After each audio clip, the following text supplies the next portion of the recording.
training center here, responding to calls as a safety officer, a lot of different functions. He sets up the training that we do here, participates in that with the crews. So is there someone here all the time? He's not yet. He's across town because he just started. He's across town with us. They share an office today. Eventually he'll be here. His office will be here in the front.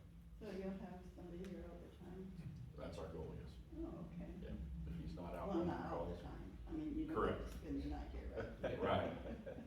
So guys, Not yet, anyway. we'll get started. I haven't seen any new cars come in for a little while, so we'll be respectful of your time and things and try to get started here as close to the published time as we can. My name is Lloyd Wallace and I'm the fire chief here. I've been the chief since 2020, and I know the topic that we're going to discuss today has brought out a lot of feelings and a lot of different perspectives and things, and we're here to kind of share where we're coming from on the tax levy and the ask that we're doing, and then give you all as much time as you want. I'm here till, well, we'll be here as long as you want, to ask questions, give us an opportunity to provide answers. If we can't do that today, we will certainly explore and find those answers and get them to you.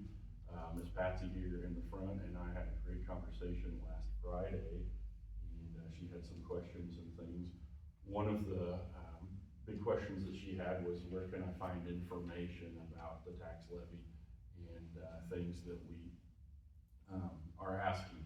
And so we talked through that, and she went back later, and all of the information is on our website for the purpose of the tax levy, what we're hoping for, and those kind of things.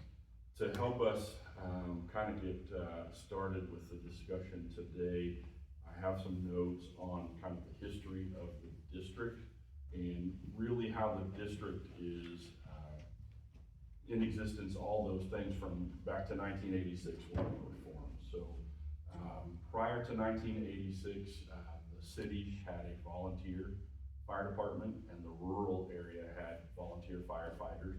My understanding, it was 8 years before I got here, but my understanding is those were largely the same people responding on different trucks out of the same building. That building was down here on Highway 14. It's a vacant parking lot now. The city hall was there. City offices and the fire department were all in that shared space. In 1986, they asked the citizens if they would combine the city and the rural departments and become one fire protection district. And that was supported. Gentleman here in the orange shirt is familiar with one of the gentlemen who spearheaded that endeavor, Mr. Gold, Finest Gold, and has an awareness at least of some of the history of that. But Finest was one of our board members of the very first board. He had a large contribution in building up this building that we're in and really getting the fire district started in 1986. What they did when they voted to combine the city and the rural departments and become a fire district is they created a political subdivision, which is similar to a school district under the revised statutes of the state of Missouri. So for us, statute 321 is what primarily governs fire protection districts, but we have a lot of other statutes that also apply to us. Statutes in chapter 61, chapter 610, and that is similar for the hundreds of fire protection districts that exist in the state of Missouri. They are political subdivisions of the state. For us, our borders or our boundaries of the Nixa Fire Protection District on three sides are largely the river. So if you go north into Greene County, the James River, the Christian County line is right there. The James River goes around to the west to Delaware Town and goes south into Stone County, the River Fork Ranch area of our district. Originally, that Stone County portion was not in the Nixa Fire District. The Stone and Christian County line was where we stopped. So in 1986, we had 50 square miles of fire protection district. And the citizens just across the line in the River Fork Ranch subdivision petitioned the board, came to us in the early 90s and said, hey, we would like to join the Nixa Fire District. And that took another process. Sorry about that.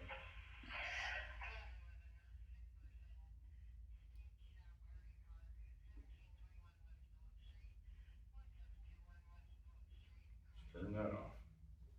That took another process by where the citizens of the River Fork Ranch area in Stone County had to vote to join our district, but more importantly, the citizens of the Nixa Fire District, as it existed, had to vote to take them in.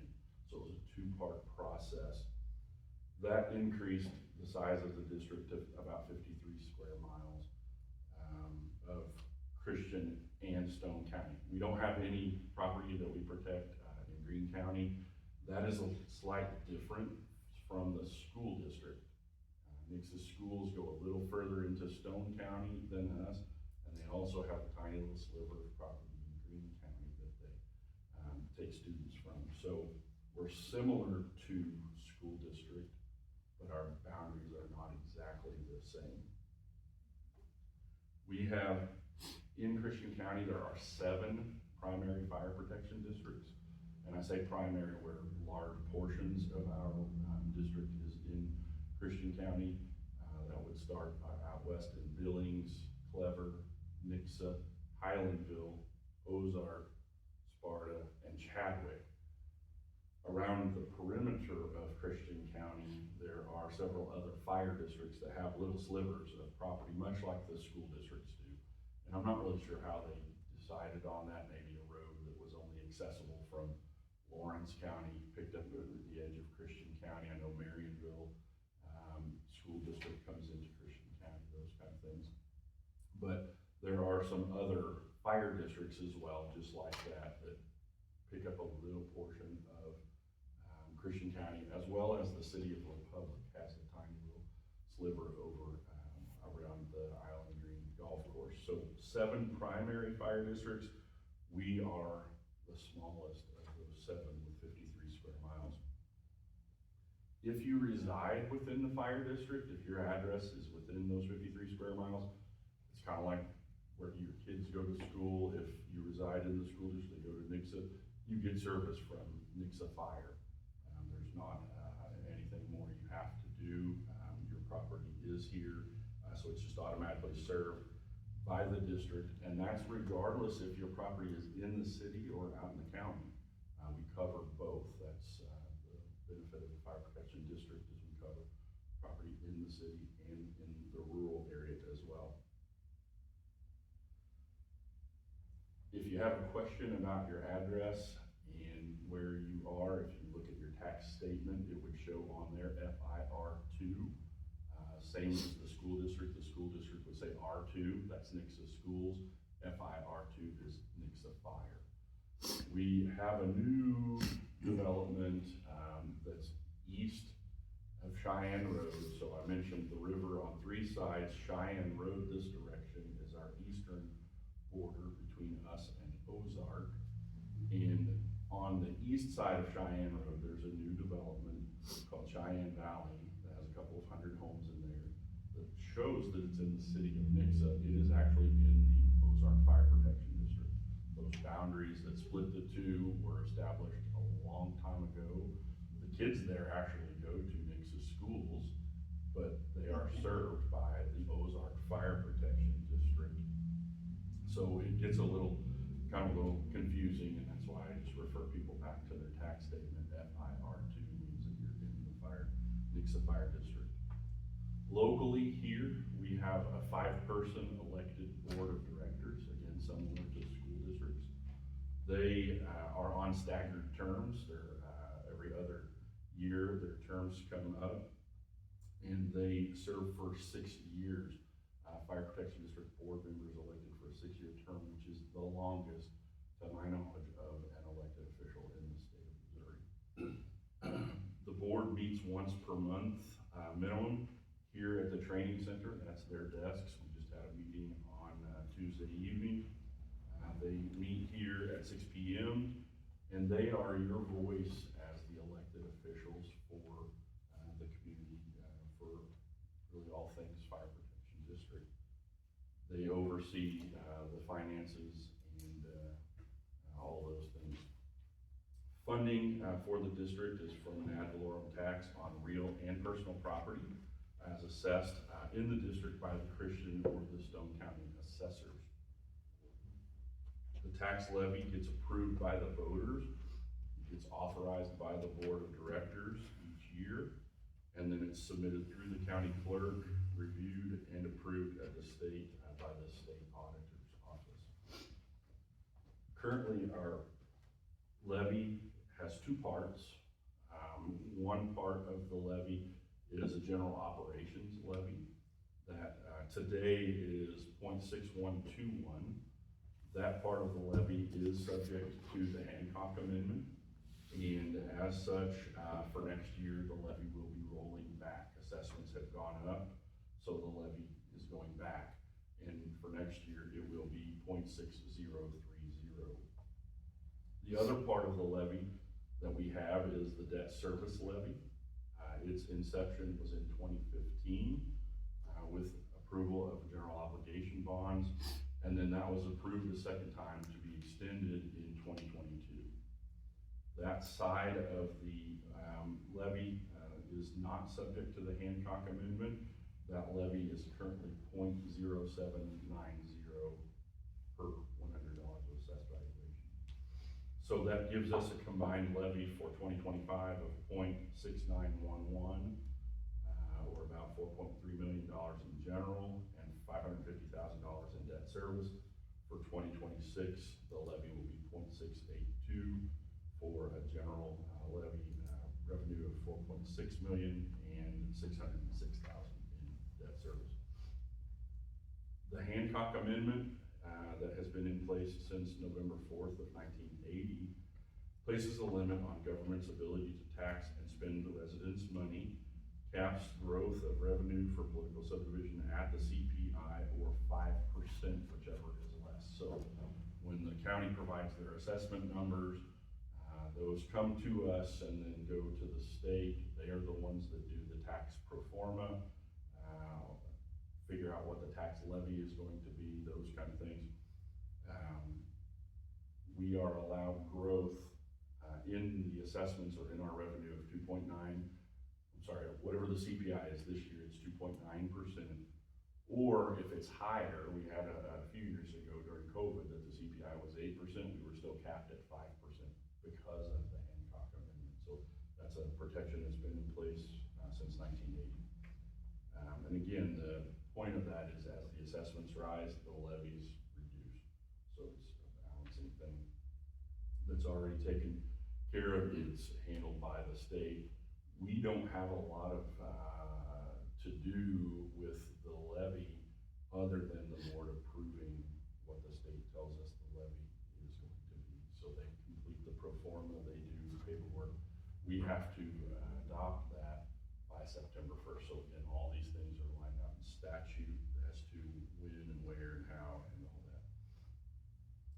The challenge that we've had in 2003, we had an increase to the general levy, and that put us up to 75 cents per $100 of assessed value. Because of the Hancock over the years, as I mentioned, we're going to be rolled back to the 0.6030 for 2026. Yes, district revenues have increased in that time due to higher assessed valuation. We confirm that. Yes, market values are what drive the assessed valuation. While we will still pay more taxes today than in 2003, we will also benefit when we sell property at those higher market values. So it's kind of a two-sided thing there. As I mentioned earlier, I think before some of you were here, day-to-day operations are handled at my level, fire chief, and then I have a staff here that helps with that. An administrative team consisting of the Assistant Fire Chief, Whitney Weaver, Operations Chief, Gary Josephson, Training Chief, Josh Stillwell. We have a Human Resources Manager that takes care of our employees, the hiring, the benefits, those kind of things. We have a civilian assistant, administrative assistant, and a civilian part-time fire inspector that goes out and he does inspections in all of the commercial properties, the multifamily housing, those kind of things. Our shift personnel, the ones who are responding to your calls for service, work a 48-hour on, 96-hour off schedule, which equates to about 2,900 hours per year, compared to if we were on a 40-hour week for 52 weeks, that would be about 2,080 hours per year. So right out of the gate, because we're a 24/7, 365 service, there are hours that they work. They are here on duty and responding about 2,928 hours per year. Daily, we have a maximum of 11 personnel on duty. Minimum of 8 if we drop to minimum staffing. That consists of a battalion chief, so that would be a supervisor that's under Gary, that's here for the 24-hour period. We call them our mid-level supervisors. We have 3 company officers, which are first-line supervisors. They're the ones in the fire stations.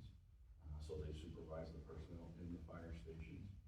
They respond, there are 7 firefighters or drivers amongst the 3 fire stations. So the 3 fire stations are 710 McCroskey, 301 South Nicholas Road, and 1295 West Glen Road.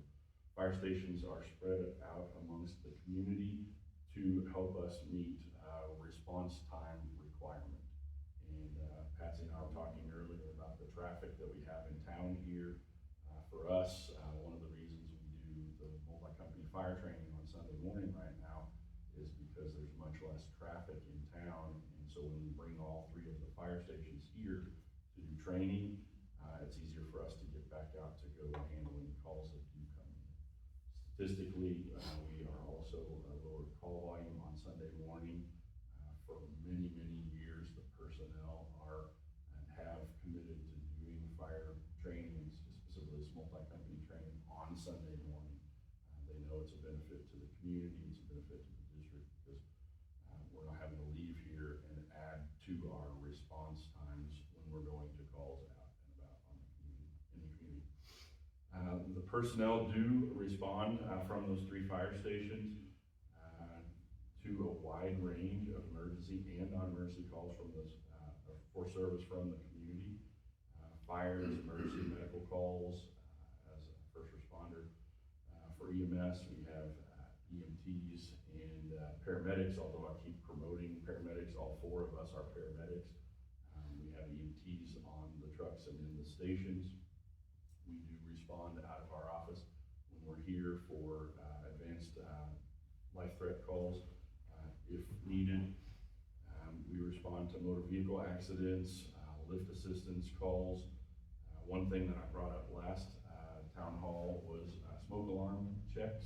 It's about time to do our change of the clock, and we respond out to change batteries in smoke alarms. For me, I could put a young person on a ladder and have them change your batteries pretty quickly, and it reduces the risk of some of our senior population falling off of a ladder, getting injured. Some of those injuries are ones that are difficult to return from or return to normal function from. So as we age, we break a hip, that's a hard one to recover from. So if you call our office, go on our website, we will respond out and change the batteries in your smoke alarm for you, take care of that. And that's an important note because we're getting ready to change our clocks and we should be changing those batteries in our smoke alarms. And I had on here as a funny, even occasionally we do get called for a cat in the tree. So we don't respond to those often because it's definitely not worth risking a firefighter falling from a tree. Cat's probably going to come down. So, but if that's the case, and they've watched their pet hang out in the tree for days and not come down, sometimes So today, we're here to talk about a question that's been placed on the November 4th ballot by the Board of Directors that asks, shall the Board of Directors of the Nixa Fire Protection District be authorized to levy an additional tax of not more than 25 cents on the $100 of assessed valuation to provide funds for the support of the district? So I'm going to turn the floor to you all now.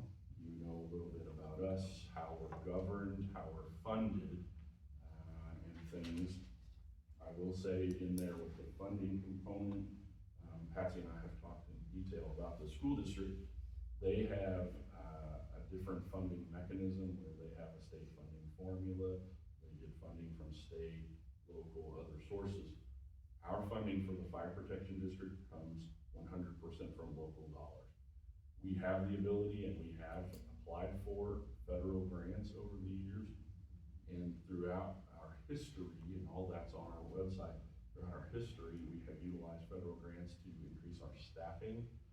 Maybe a few years before the tax dollars locally would be able to support that. So we have added some funding to bring on staff through federal grants. We have received federal grants for purchase of equipment that we utilize and those kind of things. But we all know those federal dollars are drying up, and that environment's shifting. And it's been several years since we received federal grant dollars, so our funding primarily today is here at the local level. We don't get any funding from any of the other measures that have been approved in recent years. I know the marijuana tax is always one that's talked about. We don't get any marijuana tax dollars, even though we occasionally respond to calls for that type of situation. We don't get sales tax dollars today, although there is a mechanism in state law and statute that would allow us to do conversion of property tax to sales tax, but we do not currently get sales tax. It is 100% ad valorem tax on the real and personal property. So. This handcart thing is very confusing. Mm-hmm. So, what if, theoretically, okay, we go level, no increase in inflation? Does that mean that this rate would drop way down? No increase in inflation. Well, so if that you're based on the cost of living increase, Mm-hmm. so if the cost of living went way down, would your rate go way down? Again, that's part of this pro forma formula that gets the tax assessment gets sent to the state. Mm-hmm. And I think that would be a good question for us to try to verify through them. I don't want to speak on that. So part of the formula is what the CPI is. It's the assessed value, what is the CPI currently, those numbers, but they're all plugged into a form that comes from the Secretary of State's office. So if we had a recession or a depression and all the property values dropped and the CPI dropped, Mm-hmm. your rate would go way, way down? I can't answer that. What it sounds like though. I can't answer. I know in communities where they have like, let's say a wildfire, a conflagration that goes through and knocks out the neighborhoods and those kind of things. If they lose the assessments there, that would definitely have an impact. How does that play into the pro forma for the state and what our tax levy would be? Thankfully, we've not experienced that, so I can't answer that. The other concern would be with flooding. If you had a flood like we had in Tennessee the last few years, and those kind of things where it's wiping out neighborhoods and those kind of things, and you lose the property, then again, they're not going to continue assessing it if the property doesn't exist. So those could have an impact there. Again, I think it would be a good question for the state on how that would impact. Thankfully, we've not experienced that. Mr. Sanders, I think you had a hand up there. Yes, sir. You were talking about the Hancock Amendment. Yes, sir. And the 2026 assessment is gonna go down to 0.6032 because the home values have increased so much in the Nixa area. Is that correct? It's 0.6030, Okay. and yes, as the assessments go up, the Hancock amendment does work to lower that. And what is it right now? 0.6121. So if this doesn't go through, then our taxes will go down a little bit because of the Hancock The amendment. levy will go down. The levy I will can't go down. Speak to what your personal tax situation may be. Right, and I have a question about that next, but I'll Okay. let somebody else ask Sure. a question first. So what about if this passes? And everything is governed by this Hancock thing, would it be a separate item like a bond issue? No, it will show on the general operating levy side what's 0.6030 for 2026. It's 25 cents, so it'll get added to that. So it'll be the 0.6030 plus 25. Now, one of the things with that, because of this being on the November election, if it passes, we won't collect any of that for 2026. So there'll be a delay in that funding until 2027. And then that levy would go up to that new number for one time. It's a new levy increase, it would go up. And then the following reassessment year, that new money would be subject to the Hancock amendment again. So right out of the gate in year 2 of collecting the new money, it potentially could roll back if the new assessed values continue to increase. Okay, this is all very confusing. Okay, well, this thing about the frozen taxes for seniors, as I understand it, that means that your assessed value Correct, doesn't change. your assessment, yes. But the rate, if the rate increases, even though your value is Correct. frozen, the rate would make your taxes go up. Correct. Okay. So my understanding of the senior tax bills and even additionally getting into Senate Bill 3 and those kind of things is that it freezes on the assessment side. So the levy, whatever the levy is, can still do what it does and those kind of things. But they are saying that if you qualify for that benefit under the Senate Bill 190 stuff, that your assessment will remain the same unless, and then there's a couple things, if you install a new swimming pool. Right. Or build onto your home, or those kind of things, then that's gonna trigger a reassessment there to the new rate, and then it would be frozen at that new rate until you make some other kind of a change.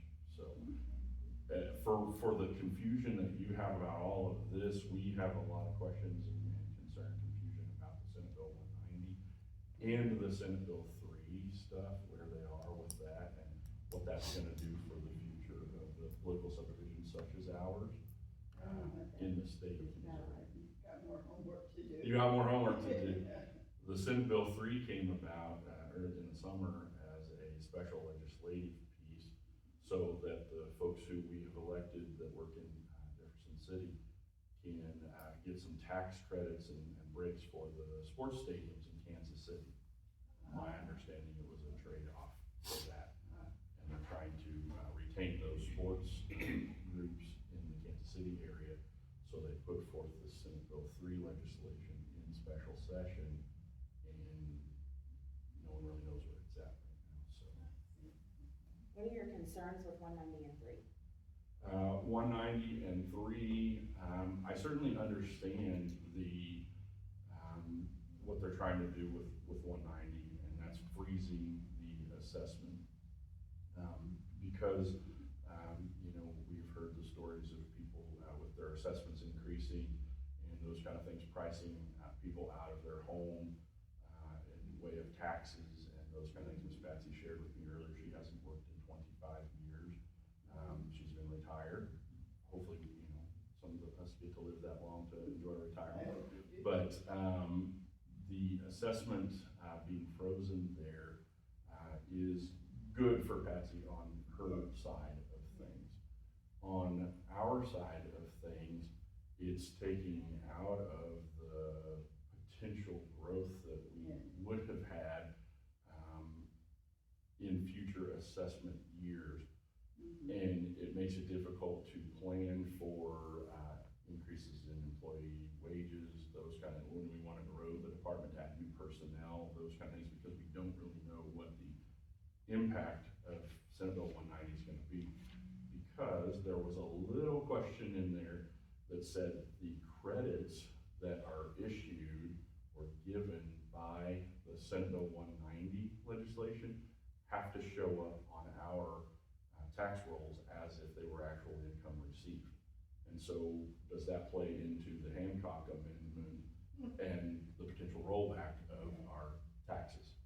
So in the world of Senate Bill 190, we're just about, in November, we'll get the statement from the county to tell us officially what the impact will be to 2026's budget.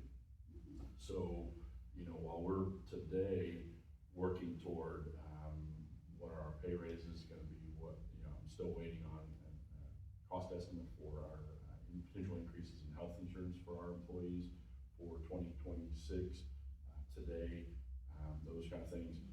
We're getting down to the wire on some of those, and the county may come back and say, well, what you thought you were going to get for your budget here is actually less because of Senate Bill 190. That's what makes it challenging to navigate on that as we try to, you know, we want to retain employees, and that's the biggest purpose of the question that we're asking is recruitment retention of employees. When I've got people that are leaving for other areas, other area jobs that are paying higher or whatnot, we want to retain the employees that we have, but they have to have some assurance that we're going to have the financial ability to provide a pay raise, provide their benefits that they have, and oftentimes negotiated through labor contract, those kind of things. And that uncertainty of the impact of Senate Bill 190 is challenging for sure. So that was something that was approved at the state. Initially was a smaller group of people that were potentially going to qualify for that, and then it was expanded, and we still haven't even got to where we've been told yet what the impact is going to be.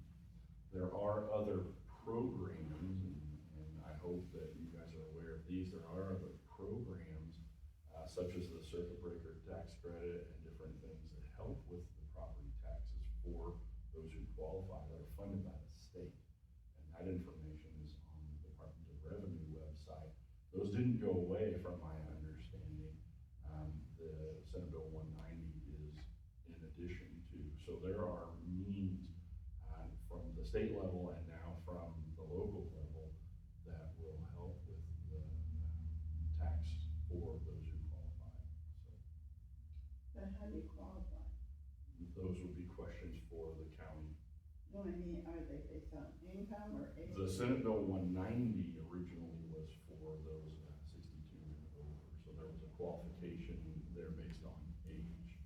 They changed that because I think it was originally 62. Mr. Sanders, you may be more familiar with this than I. If so, please speak up. But the 62 and eligible for Social Security. Yes. Well, then what they found was there were a large number of people that weren't eligible for Social Security because maybe they worked in a career that didn't pay into Social Security. Right. So railroad workers were one that I heard that had been mentioned. Well, we're over 62, but we didn't pay into Social Security. So that was the expansion of that Senate Bill 190, was they allowed more people to qualify for that. And it is a process that you have to apply for the tax freeze through the county offices. And today, it is a process that you have to reapply for every year. They want to make sure that you don't, you know, Because if you sell move your on. house. Right, right. The freeze doesn't apply to the property, it Yeah. applies to a property owner. So. This gentleman has a question here. Yes, sir. What is your limit on going down a dead-end road or anything like that? Okay. For instance, a guy lost a tractor, a baler, and a barn. The fire department pulled up out there and wouldn't go put it out. Where was that at? sir? out here at District after Jerry Estes. Okay. They told sailboat. He did the same thing over here on, where Gary Murray had that development out west out here. They pulled up there, they did not go down and fight the fire at the house. What is the reasoning for something like that? You have to give us some dates or a time frame. I don't know of those two instances in particular, but we could certainly look it up. Well, it's sure in your district, Sure, you know. sure. We run 5,000 calls a year. Do what? We're pushing about 5,000 calls. I mean, we really would love to answer your question, but Yeah, do you have a time frame? Has that been in the last, Well, it would have been in the last 15 years. last 15 years? I've been around here, buddy, a long time. I, And I live on a dead end. And Yeah. if you come to my house, there's a fire hydrant down there, but it's over 600 feet, which is 2 football fields, plus the tracker road, plus the fire hydrant. And I live dead end, been there since 55. So my question is, are they coming down there? Or are they gonna stop or what? You know? No, your address is still classified as a rural response for us. So we bring tankers with us, that haul water.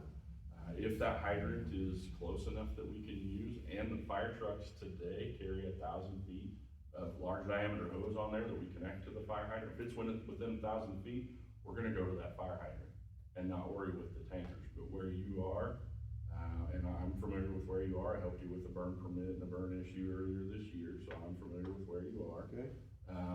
If it's not close enough to use the fire hydrant, we're gonna tank in water on wheels, bring it in on tanker trucks. Yeah. And we get those tanker trucks also from some of our departments around us, Clever, Highlandville, and we bring water with us, so. Another question. Okay. When you're out here pushing water out of these trucks and stuff and letting it go down here in the fields, why don't you go to a farmer's pond that's dry and fill it up? We're in drought. We're in 3 years of drought. We are. I know we had a lot of rain this year, but I've been feeding hay since August. Cause we don't have any grass. I've lost grass. And why don't you use some common sense instead of wasting water, help the farmers out a little bit? Thank you for the suggestion, we'll look into that. That's something you need to think about. Sure. Cause it's common sense. Okay. And I see it running water out here, just out of your trucks. And that doesn't make sense to me, when somebody could use it.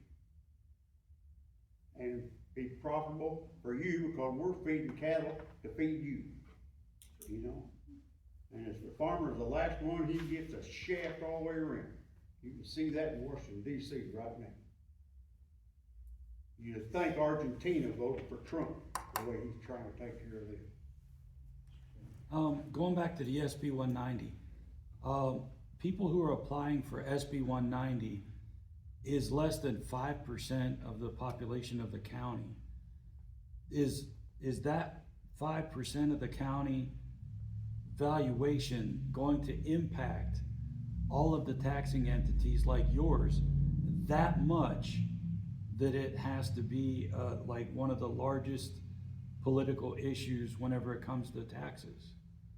Is 5% really impacting everything that much? Is my question. I don't know. Sure, again, I'm gonna be really honest with you, we haven't even seen the impact of Senate Bill 190.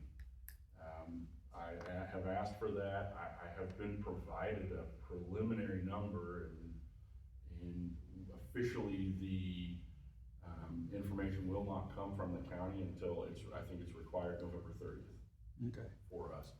So, until we get that information, and I think maybe even just Ms. Patsy's comment or being unfamiliar with that, as that continues to grow, it may not be a huge impact today, but we know from utilizing some demographic studies and things that are conducted by the school district, we know what percentage of our residents here in the fire district are potentially going to qualify for that tax freeze, and that's upwards of 25 to 30%. And so as more people learn about the Senate Bill 190, benefit and sign up for that, and county eventually makes, known to us what that result is gonna be, that may change my answer, so if that's a fair statement today. I just don't have the data to be able to provide a good answer for you. I think what he's saying is, as the people, Ron, people like me discover that they're eligible for 190, they're gonna sign up, and that's gonna increase the proportion, and that's gonna change your number from 5% up. Correct, and not knowing for sure, what that number is going to be today or at any point in the future, it's always gonna be a kind of an after the fact. Tom? So it's my understanding that you're needing this money for operating expenses, is that what this is? And you said you haven't asked for a raise in 20 years, is that correct? Correct, the last tax levy that went on the operating side of the levy was 2003. Much like, we are now in 2003, it was, the election, we didn't collect, and then it was really two years after, a full year after, depending on how you look at that, before we started collecting. So when we, started that collection, we have not had an increase in the general levy since really 2005. So how have you survived for the last 20 years? The assessed value growth going up, while also pulling that, general levy back to the 0.6030 it's going to be in 2020. So as the population and the size of the county grows, the tax coffers grow? Tax has grown, yes, sir. Okay. So how do you justify a 36% tax increase and give us only 4 weeks to discuss it? This has been the, decision by the board to do, the resolution was adopted in June, I believe, June. And, we started putting the information together and got that out as quick as, we could. I mentioned with Patsy the other day, unfortunately, we went through a website update. They had been working on it for a period of time, and they chose right when we started releasing information for the tax levy to update the website. So we had a little bit of a hiccup there with that. 4 weeks, I'm not sure, I would think it's been longer than 4 weeks. That's when the county clerk got it so that they could put it on the ballot. Okay, It was 4 weeks. 4 weeks. And, if you supposedly have this problem and you needed the money, you'd think you'd been asking for this 6 months ago at the very least to get a little bit of community involvement and answers. What was the date they gave you for receiving that? It was 4 weeks before the election. 4 weeks before the election, so, election's November 4th, 4 weeks before that, October 1st. I would dispute that date that they provided, I'm not sure. Well, give or take a week or two, or a month, it still isn't enough time. Okay, And a lot of people resent that okay. because, look at how many people are in this room. This is disgusting. I expected a bigger crowd. I think even if they'd known, they wouldn't be here. With all these new homes that's been built since your date there, why is that tax deal not really helped you guys out a lot? Sure. On one hand, it does, so it's providing an increase in growth. Unfortunately, a few years ago, we all experienced this thing called COVID that I don't have any control over, but I hear the same things you guys do with regard to things that we buy, and everything that we buy has had an increase, and when we ask why, it's tied back to COVID. Okay, I buy the same Ford truck that, well, you're driving a Chevy, I'm sorry.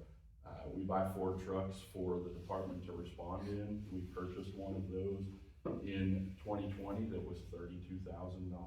Does the fire department buy those, or does the city buy? The fire department buys those. We're Not the city? We're not part of the city. None. Don't have anything to do with the city. Everything they tax you in the city, you don't get any money. We don't get any. The residents, the buildings, but the city does not send any money our way. Okay. The business, the residents who live here, people who own commercial property, that is that, but nothing comes from the city coffers to the fire. Out of your pockets. last year, last meeting, we had a question about the school district. Well, if the school district has money to do X, why are they not sending you all money? And the answer is that's not allowed in state statute. So I referenced statute 321. They have statutes that they follow. If they have an extra $1 million sitting around, they can't just send it over here to the fire district for us to buy a truck or hire people, those kind of things. So, but to get back to your question, this COVID-related increase that we've experienced on everything, when we replaced that same truck in 2025, the cost had gone up to $52,000. So from $32,000 to $52,000.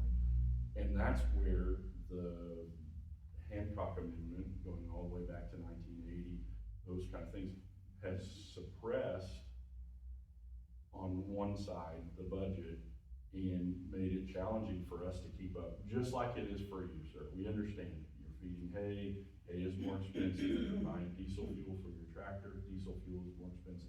We're experiencing all those same increases here. I see a lot of comments from the community about whether you're on Liberty or Ozark or City of Nixa Utilities, the service fees they're charging for our utility bills. And I think they call them use fees or different fees depending on which electric company you're on.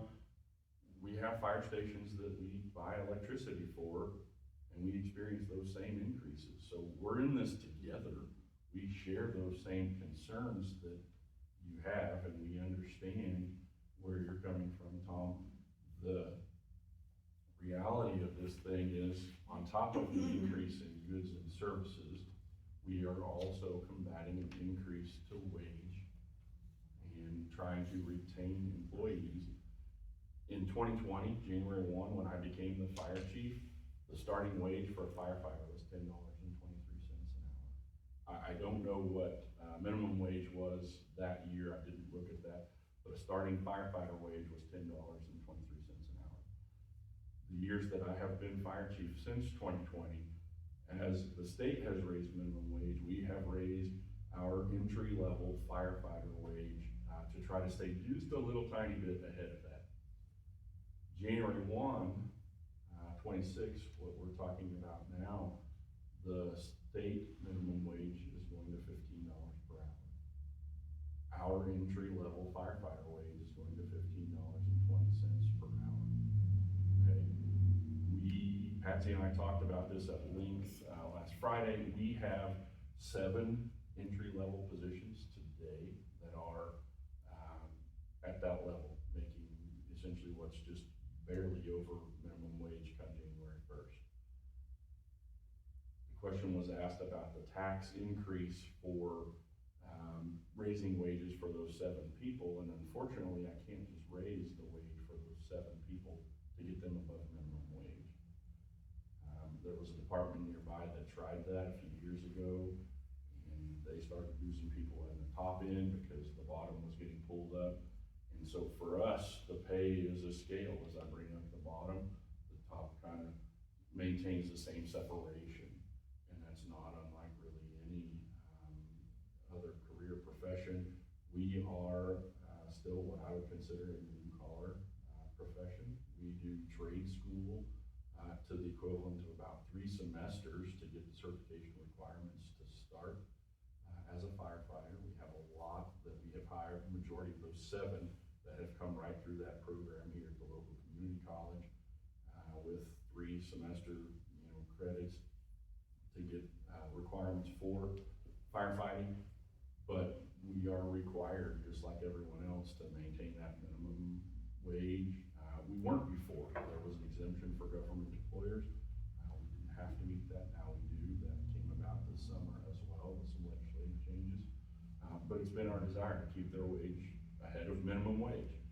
And as Patsy and I talked about, I mean, we've got a potentially 15-year-old kid working at one of the local restaurants, those kind of things, waiting tables, bussing tables, doing what they do for the nearly same wage as what we're tasking a firefighter to respond to that call that you're talking about, sir, and put out that tractor fire, do CPR on someone, those we're trying to get the wage moved up, to give these folks a living wage and those kind of things.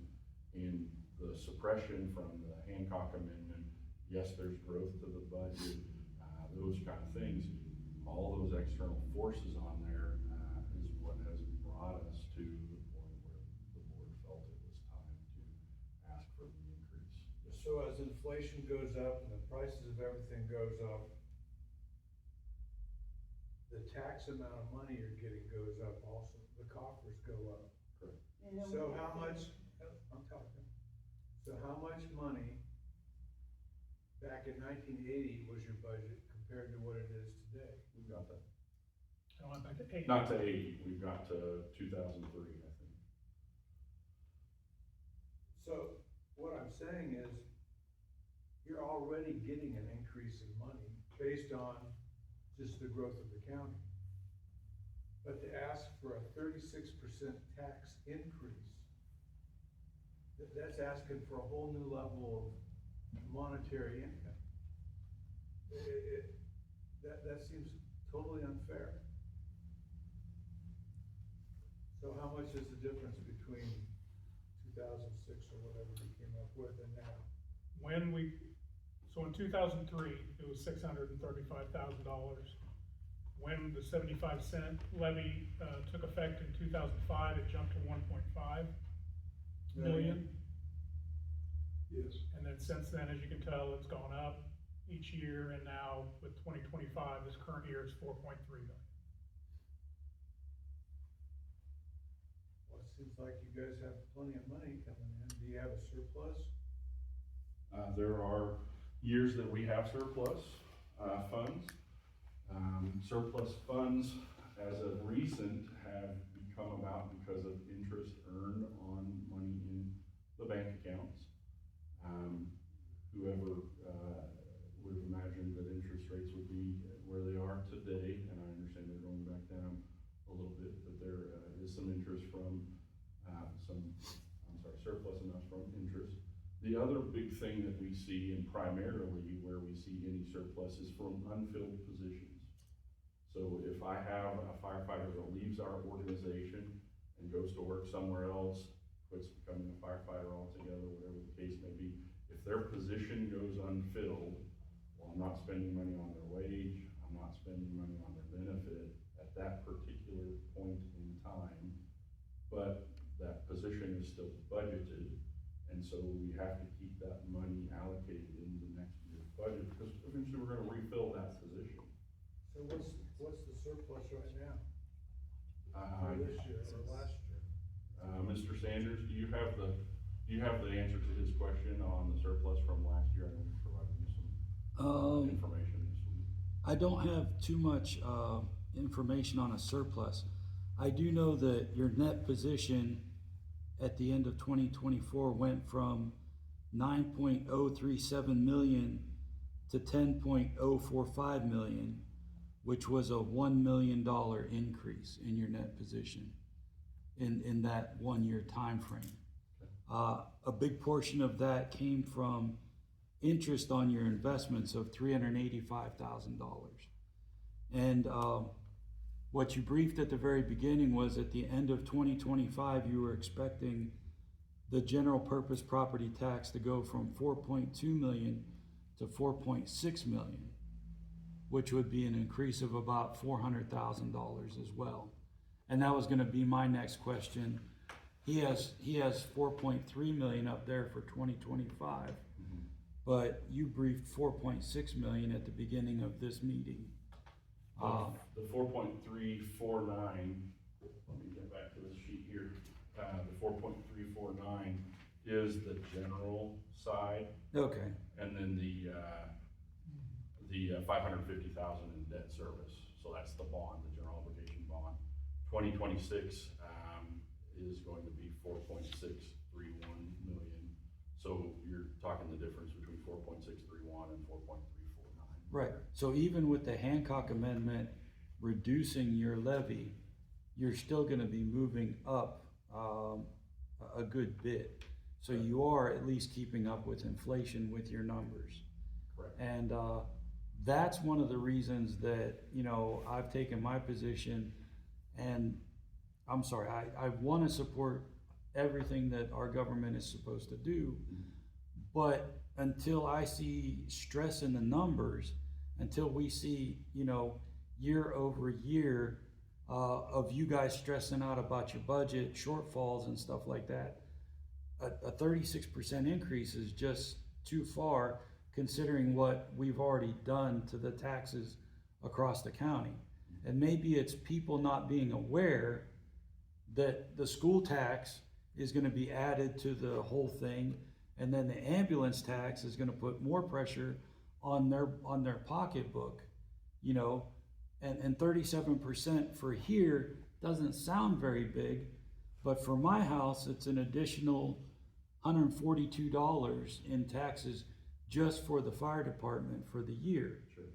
So people, it gets a little confusing because we have so many taxing entities and they get very frustrated, and it's very hard to bring clarity to particular situations.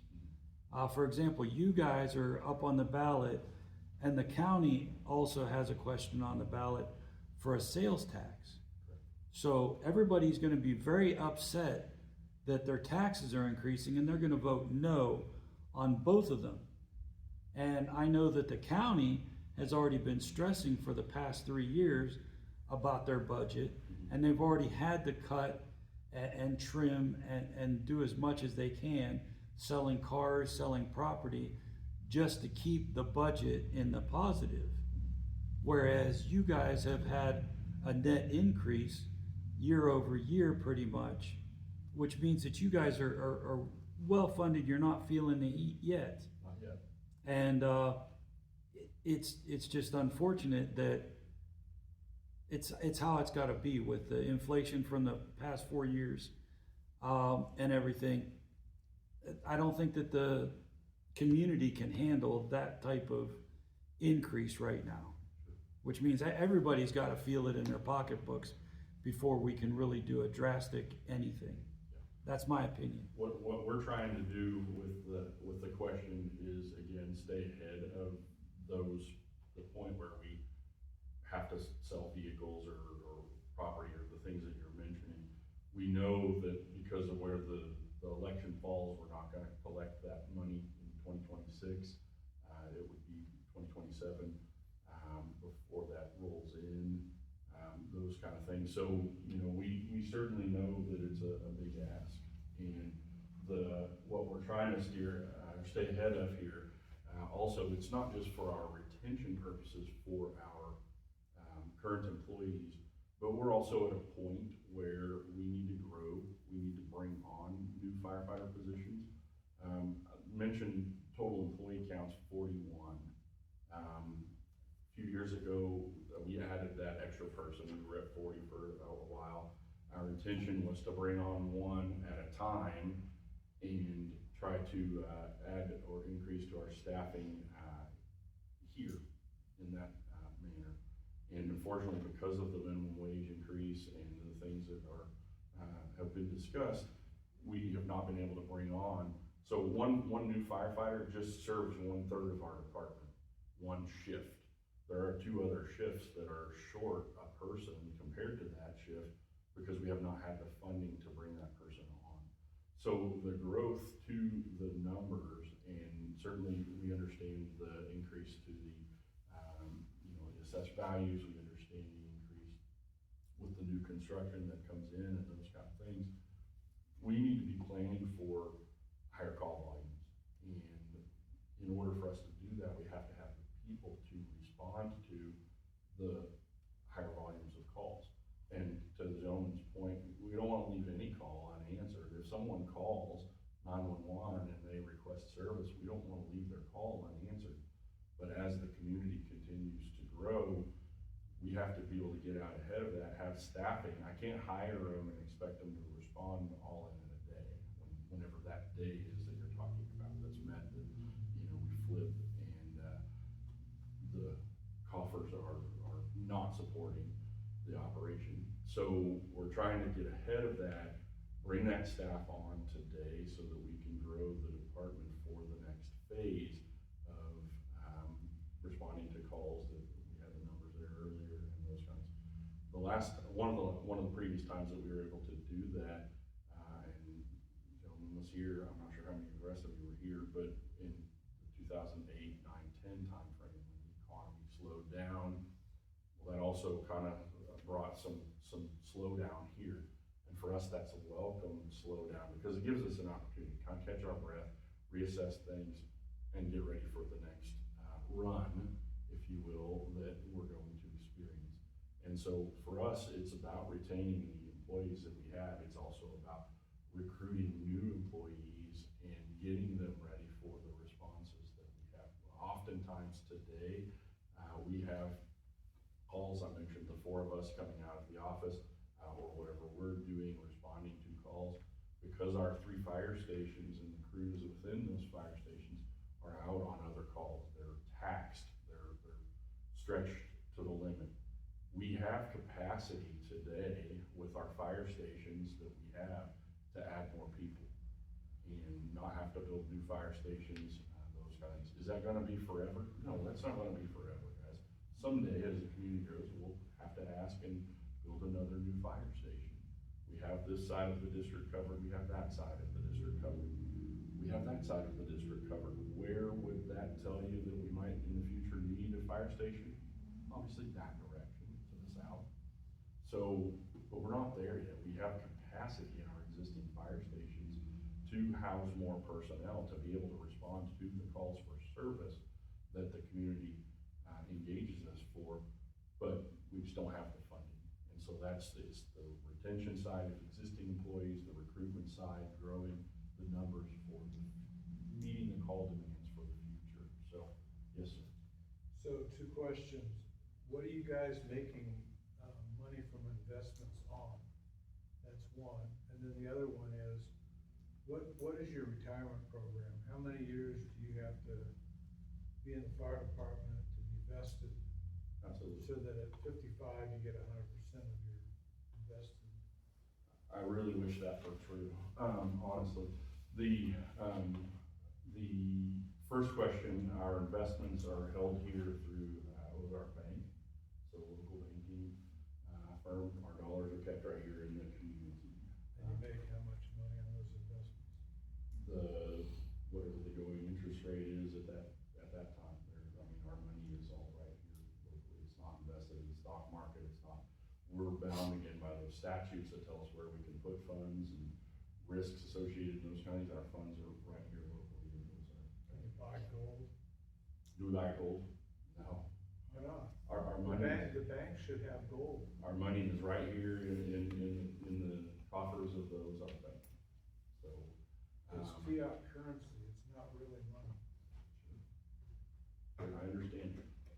Again, our statutes that govern us are what, tells you can and can't do things there. The second part of your question about the retirement, and this is a good question. So our retirement on the screen is through the state of Missouri. It's Missouri Local Government Employee Retirement System, otherwise known as loggers. It's a defined benefit system, and for us, I have to be here for 5 years to get vested, so that was the first part of your question. At 55, I can retire if I have 5 years of vesting. We do not have a maximum age for firefighters. We would hire someone that was 55 if they came in and met the qualifications, went through our process of hiring and those kinds. So some states have a maximum age. They won't hire you because they don't feel you'll get vested in their retirement system. We do not have that here. 55 is the age that fire and police can retire under loggers. And the benefit that you're talking about is defined based on the years of service, the level of the retirement program that the organization funds, which we're currently 1.75%, and the years of service that they have. So it's are they vested, years of service, the level, and then the average of their highest 3 years or 36 months of wage.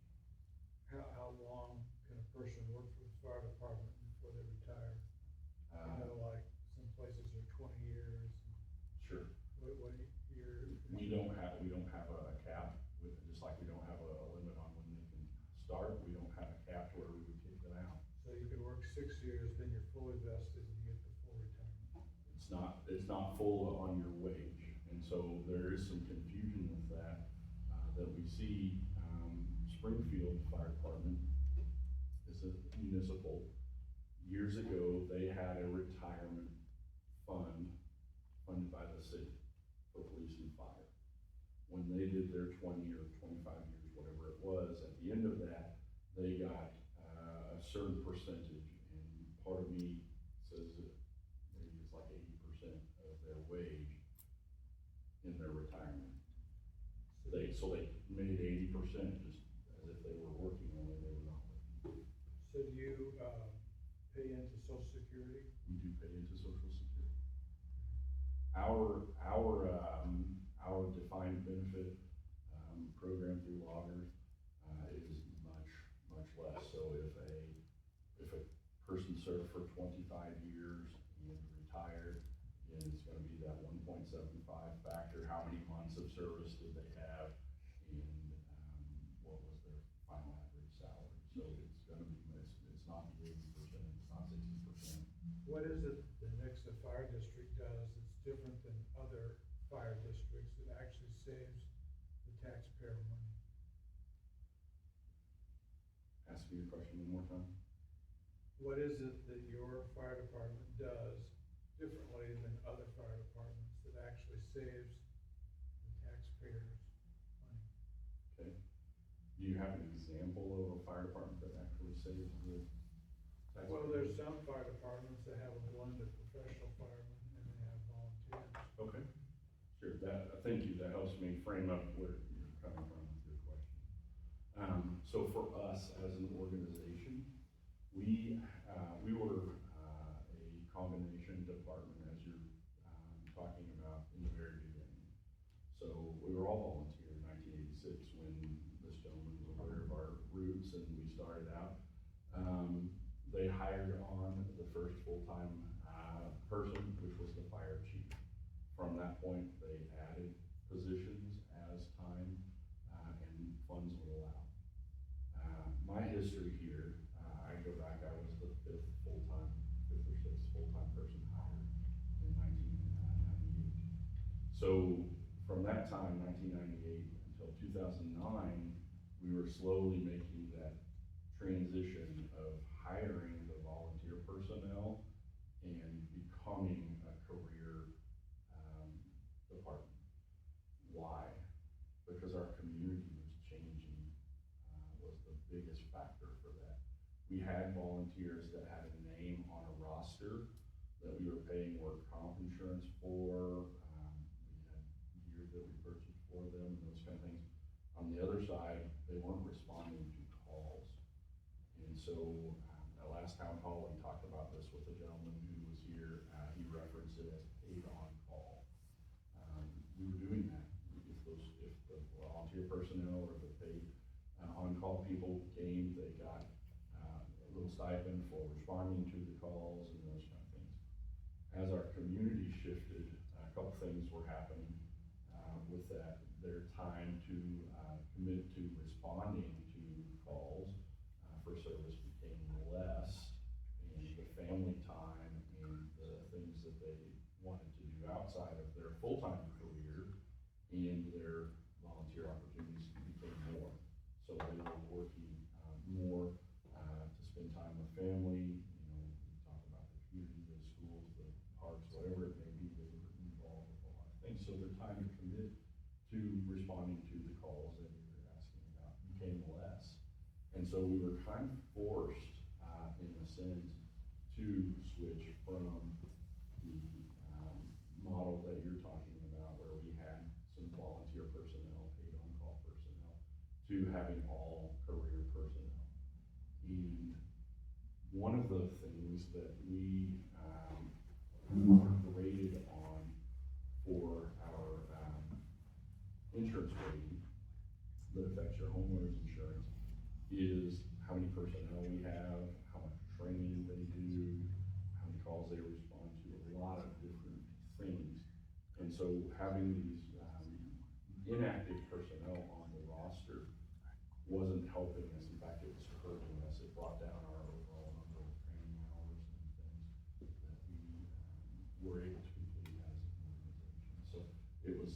became somewhat of a detriment. People just didn't have the time to commit.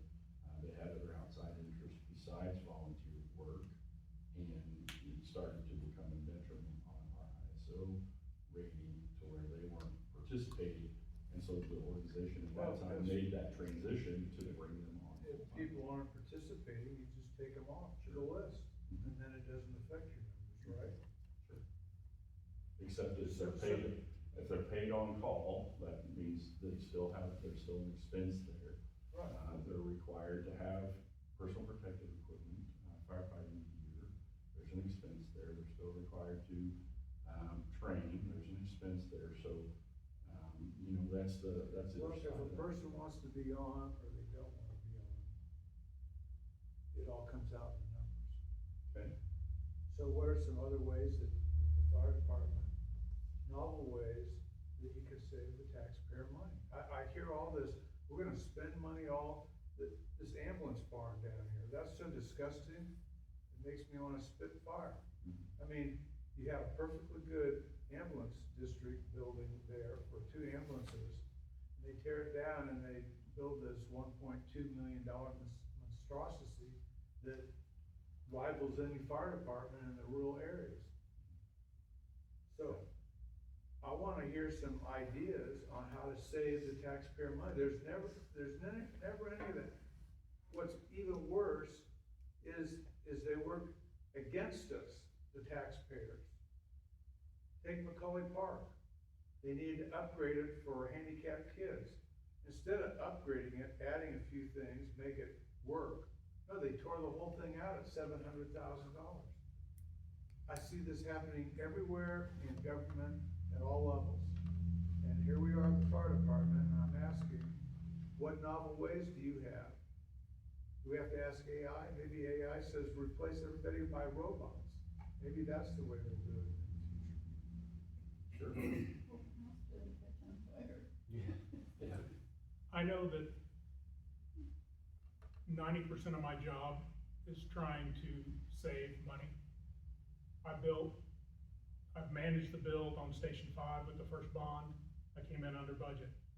I built Station 1, managed that build, came in under budget. When we were paying and worked with architect to build that station, it was around $300 a square foot. Branson and Springfield were both paying $500 to $600 a square foot. It's a steel building. It's got brick on the front. It looks good. It'll still last 50 years. But that station cost the taxpayers about $3.5 million, when Springfield, the ambulance district, those type of things are paying way, way much more. So I've spent 20 years. I save way more than my annual salary every year to save this district and save taxpayers money to the best I can. But it's my career. I wanna retire. I want to live happily. I know I'm not gonna be rich. But I bust my butt every day to save money. Every expense I do, I search. I use AI. I search Amazon. I search YouTube. I can walk around this facility and tell you everything that I personally put sweat and literally blood into to save money versus paying somebody. Thank you. We appreciate that. But it's just came to that point where, honestly, psychologically, I can't do it anymore. I can replace the water softener in here. I could do it. I could go to Lowe's. I could buy a $400 water softener. But I just can't anymore because I have all these, I've got 10 different jobs that I'm doing in this district. Unlike municipalities, we don't have a legal department.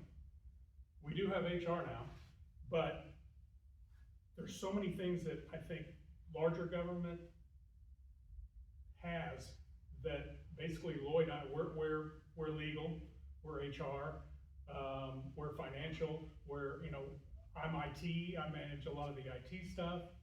That price has skyrocketed and I don't have time to do that. So it's not just the benefits. And I've tried, you brought up that this was released 4 weeks ago.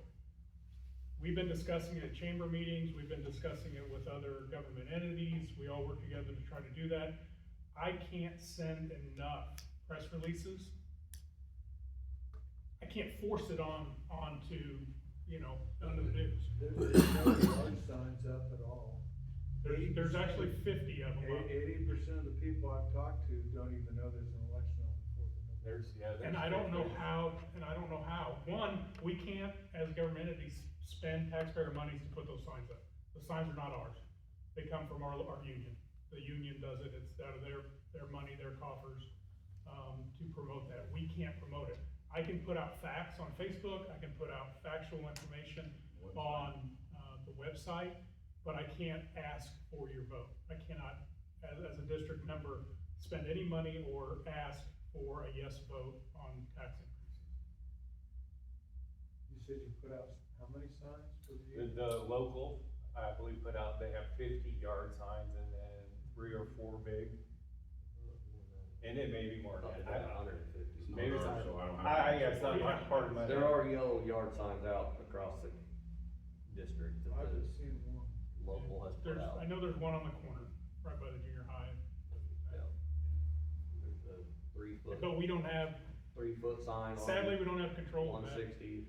Where, again, where our efforts to try to, as we mentioned, we've attended the meetings, we have had the information on our website, the social media pages. The meetings of the board of directors are public meetings for you all to attend.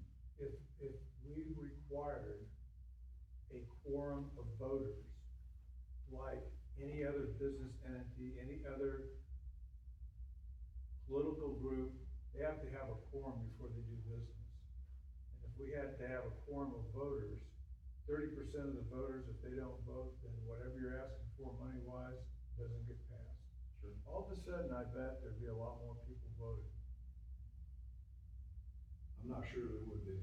There's too much apathy nowadays. We're too lazy. And that's, guys, that's the, again, that's our elected board of officials, board of directors, they're here, they represent you, they are, positions that they can be replaced just like any other elected official. They're here to serve you, their information is on our website, you can certainly call and ask them questions as well, but they're here every single month and, meeting financially the organization and, making those decisions. I have limits. Whitney's talking about, replacing a water softener. Well, that's good. He does a lot of stuff. We all do. When we come out of the office to, respond on a call, doesn't mean our work stops. Just means I get to stay later that day so I can do my normal work that I have to do because I went and ran and responded to a call. And for me, you all come first. The community comes first. We don't drive through the neighborhoods on the PA system saying, hey, does anyone need our service? The 5,000 calls that Whitney mentioned are initiated by someone calling 911. And when they get to the 911 center, which is in Ozark, the 911 telecommunicator has an option. They have a thing in front of them. Is this a law enforcement call? They send it to the appropriate law enforcement agency.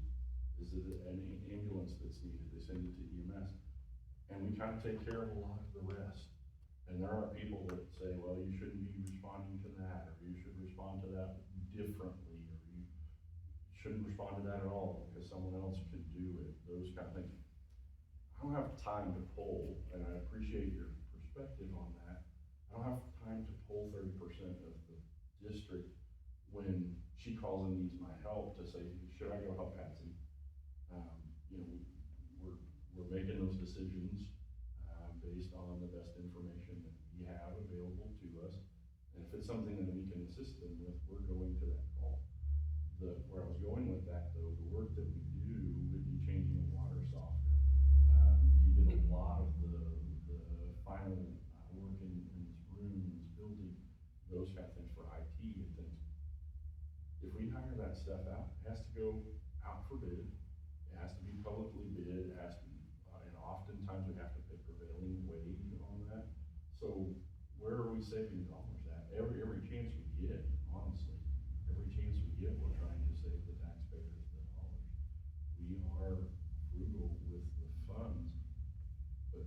have those same, challenges and things that you all do at home, we understand. So. I'm a taxpayer as well. So do you have an accounting method so you can give him an attaboy for all the hours he spent? Yeah, wish he I went did. thanks, buddy. That's what it is.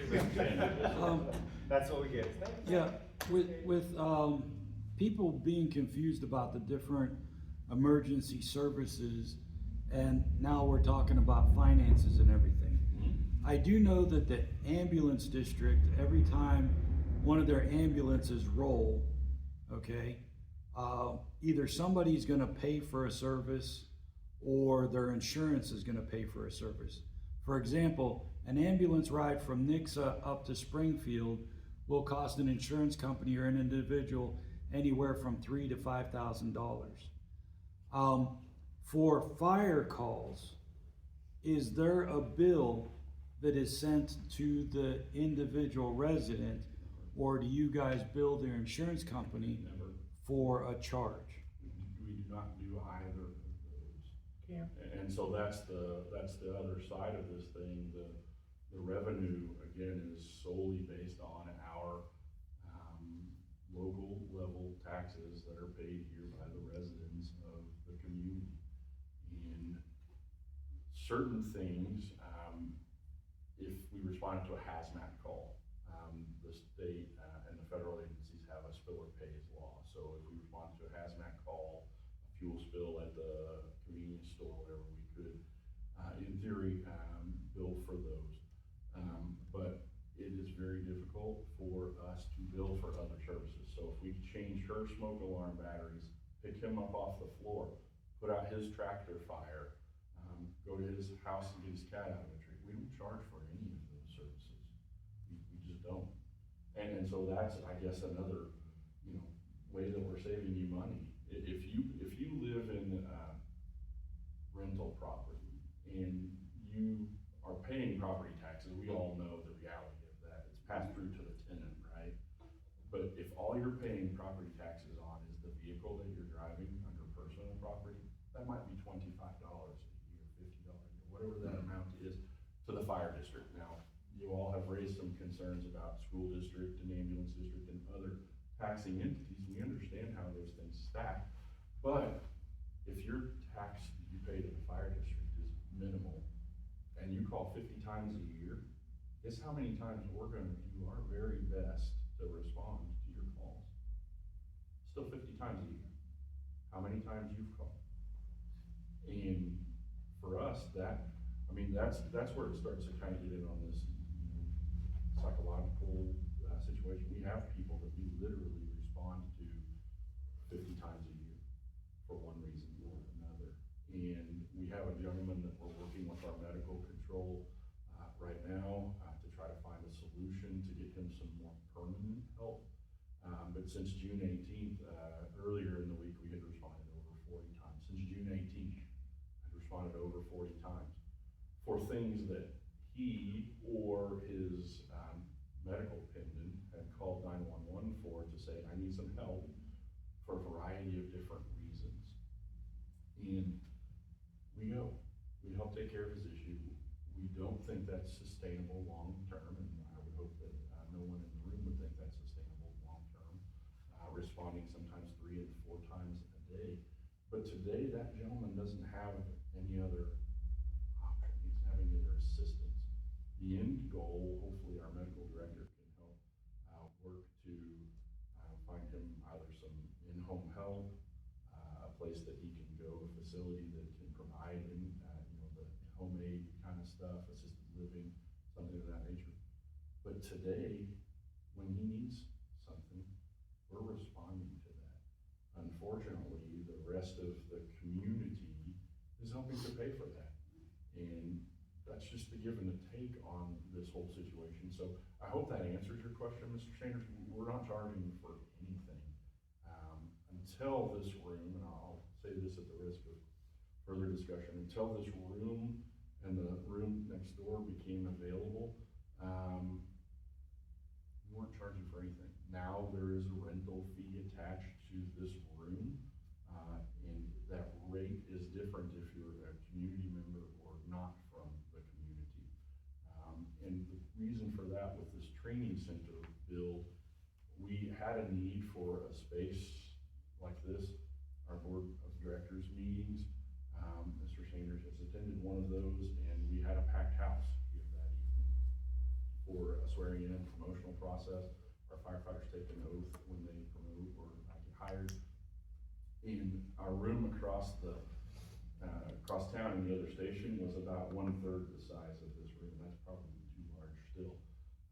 We couldn't fit people in, so bringing in outside speakers for training, those kinds, we had a need for a space this size. We wanted to build this space right on the back of this existing building. And when we started in 2020, 2021, talking to the builders, the architects about building a classroom space here, they quickly discovered, Chief, you can't do that and maintain occupancy of the building. They wanted us to move out and go live somewhere else. This is our only fire station on this side of 160. And if we had moved and left from here, it would have been at the detriment of our response times and the service that we provide here to this part of the community. And so we elected, we explored, trust me guys, we explored everything. Can I put them down the street at the nursing home? We can just rent a couple rooms down there, have the firefighters live there. They got breakfast, lunch, and dinner, what things to do. They're there anyways. Could we put them over at the Super 8? Well, where do I put a fire truck? So we ran into a lot of issues. We ran through all these scenarios. And so we quickly discovered that building onto this building wasn't gonna be the best move. That's why we relocated to McCroskey, came back and repurposed this building. This building is 40 years old, or it will be in 2026. So repurposed this property. Yes, it cost us a little money to remodel, renovate, get this space and those kind of things. But we knew that we were not gonna utilize this space 7 days a week. And so early on in that process, we started talking about, can we make this available to the community? And absolutely, we make this available to the community. We have had wedding showers, we have had birthday parties, we have had, we had a funeral service for a former 911 dispatcher. We made the space available, and this is the first thing with the rental of this space, if you could call it that we have charged a fee. Do you train other departments? We do. People here, and pardon me for maybe helping you guys grub up on this. Do you charge the other departments when you train their members? So How does that work? So two answers for that. We have only had the facility here open since April 1st, so we're just getting our, I just promoted him a few weeks ago. We're just getting our, the ball rolling on some of that. The training that But you're. at the same time, if you charge them, how's that gonna affect their responses when they come over? Exactly, thank you, and that's where I was gonna go. Okay. So the training component is a difficult one, because training with the other departments that we respond with is required by ISO, the group that evaluates our performance and sets your homeowner's insurance rate. We have to train with the other departments and participate with them quarterly and a certain number of times per year. The quarterly, the regular ISO type training that we're doing, we don't charge them, no. We have not crossed the bridge yet, if you will, to a point where we're bringing in outside training that we would charge for. That's certainly stuff we will explore in the future. I can see it, you charge them for what it costs you. Absolutely. And there's an opportunity back here with the rest of the training complex that we could train brand new firefighters who don't have any fire certification stuff. If they go to Springfield and pay the community college, they're paying for that. We actually had that here for 2 years. We did a Fire 1 and 2 certification exam our certification class in 2020 and 2021. In 2022, when the new building was being built, this one, we were starting to talk about that, we let that program go and it went to Springfield. We had each year trained about 15 new firefighters for the region, and at that point we had not charged for that. some of those firefighters came to work for us and work for us still today. And so that was our benefit of training those firefighters here. We will certainly explore that in the future. We have an opportunity to train firefighters, bring them here to the training facility and charge to help, offset the cost of that training. We had a taste of how they respond to you guys probably 8 or 10 years ago when our neighbor's barn caught on fire. We were the ones that saw it. Within 20 minutes, there were 10 or 12 area fire trucks because everybody knew it's a barn. And we know how quickly barns go because they're old and they got hay in them. So, Yeah. we saw that mutual response. And again, most times, not always, most times those barns are in the rural area, there's no fire hydrants. So we're trucking water in on those tankers. That takes another truck, another driver, more resources from outside the area. So I think that even kind of plays to your question about how are we saving money? Well, we've saved money because we don't have the full number of people that we need to respond to a structure fire. ISO tells us we need either 16 or 17 people. We're pulling some of those people from neighboring communities. Now, on the backside, we're going and helping them when they have a fire in their community. We're sending a crew to help them. But we're just at that point now, and particularly with some of these multifamily buildings, the apartments, and those kind of things, we need a lot of people to put on a fire there quick. The overlapping calls, the number of calls that we're responding to in a week that, we had 3 calls going at the same time, 4 calls going at the same time, that's growing. So we're just at that point where we're gonna have to add staff guys to be able to keep up with the demand of the community and the 911 calls that are made to ask us to come and help. We consider that an honor. I'm sorry, I'll get to your question. We consider that an honor. If someone calls 911, to me, that means they have a problem that they can't solve for themselves, okay? And we're going to help them in their time of need. Maybe it's a little help, maybe it's a lot of help. But when we roll out the door to any call, we're going because someone had a situation they couldn't resolve for themselves. And we don't take that lightly. It is a huge responsibility that we have. And it's a blessing to be able to serve the community. I have 2 questions. Yes, sir. This person that calls you 50 times a month or whatever, what type of things is this person needing help with? Sometimes it's help out of their wheelchair, sometimes help into their wheelchair, sometimes they've fallen and need help off of the floor. It's just a variety of different reasons. The second question is, do you have a auxiliary fire department? See, that an auxiliary could help in some of those different scenarios. And if you know anyone that would like to start one, I would love to give my time to help them out, but we don't. Most volunteer fire departments have an auxiliary because they've got to raise money. Most volunteer departments don't even have volunteers anymore. Correct. That's a big challenge, is one we haven't even had time to address.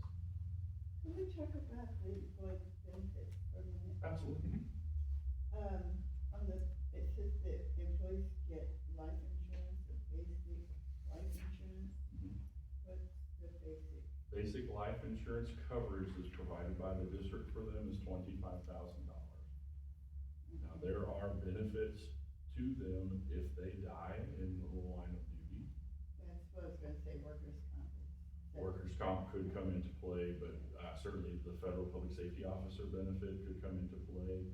That is always changing, and it depends on funding from the federal government, which I'm not sure if you've all been following the news on that, or not. Topic for a different day.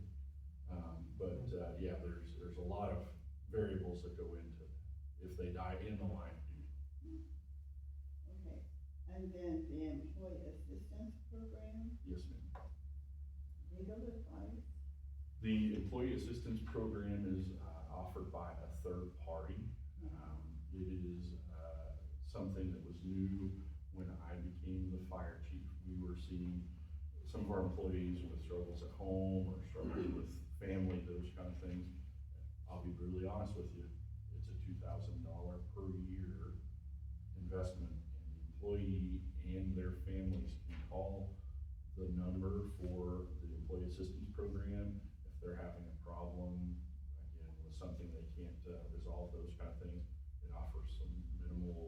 counseling type benefits, those kind of things. They're not gonna get legal services at the expense of the taxpayer here. They're getting the benefit through the employee assistance program that has a lot of other benefits to it, the counseling. The stuff that we deal with, and these folks and the folks out here, in the stations deal with, is stuff that, bad dreams are made of, honestly, and sometimes that creates issues in first responder, world, with PTSD and mental health issues and challenges. So we felt like this was a good first step, if you will, in providing some services to them to maybe help them through if they're having difficulty with the call they responded to and those kind of things. So, yeah, the employee assistance program, very basic service, Personal money, finance management. again, through the EAP. It's not anything we're paying for in addition to the $2,000 fee that we spend for the access to the resources Is it 2,000 per employee? for all 40 employees 2,000 per year. year? Per year. No. Pretty minimal. It's a very minimal cost. Yes, sir. Yeah. While we're talking about employee benefits and everything, I got two questions, and they're a little bit easier. Are they eligible for, additional insurance type products like Aflac? Yes, sir. So they can go out and they can talk Yes, to sir. Aflac on their own and get additional benefits? We manage those through our HR office here, because a lot of those things they want, Aflac, since you mentioned that they specifically want tied to payroll deduction. Correct. And so that we're not managing 50, sorry, it's the coffee maker. Oh. So that we're not managing 50 different payroll subscriptions, we kind of have a list of those, if you will, a la carte. You could buy Aflac coverage, you could buy, I have life insurance through Utility Omaha, that's a payroll deduct thing. So there's a few benefits that we can subscribe to additionally. She also manages a cafeteria plan for some of the employees, if they're linked to payroll deduction, pre-tax for those services. So it's got kind of standard offering for. Okay, and then the second question is, what is your short list of benefits that you and your employees receive from your union? None of us are involved in the union, so we don't receive benefit from the union. But the union members, do you have a short list of, or do you guys know of what type of benefits the union provides back to the union members? I honestly, I would turn it to Josh if He's probably the last. he's the last one promoted out of the union, so. There is some benefits out there. They do have a counselor that you can access for mental health. There is a very small financial assistance that the union offers, but it takes an application process with proof of availability to repay it. It's not free money, but they do a very small financial loan if you can't pay your rent, things like that. And then,